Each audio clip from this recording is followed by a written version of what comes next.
নমস্কার বন্ধুরা, আজ রাখি বন্ধন উপলক্ষে একটা মিনি ব্লগ করলাম। তোমরা পুরোটা দেখবে। রাখি বন্ধনের অনুষ্ঠান শেষ করে আমরা সকলে মিলে মুভি দেখতে যাচ্ছি। দেখো, ট্রেন চলে এসছে। এখন আমরা কল্যাণী যাচ্ছি মুভি দেখতে। কল্যাণী স্টেশন লাগোয়া যে হলটি, ওখানে আমরা সকলে মুভি দেখতে গেছিলাম। দেখতে পাচ্ছ আমরা সকলে নেমে গেছি, এবার সিনেমা হলটিতে যাচ্ছি। এই প্ল্যানটি আমাদের হুট করেই হলো। আমরা নরসিংহ মুভি দেখতে গেছিলাম। মুভিটি আমরা সপরিবারে দেখতে গেছিলাম। হলে পৌঁছে সবাই একটু ছবি তুলে নিলাম। আমরা মুভিটা দেখার জন্য খুব এক্সাইটেড ছিলাম।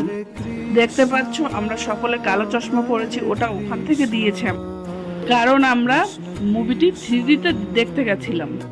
প্রচুর সংখ্যক লোক এসেছিল এবং অডিটা হাউসফুল ছিল। আমরা খুব লাকি ছিলাম। পরিবার সংখ্যা ছিল 11 জন এবং লাস্ট 11টা সিটই ছিল।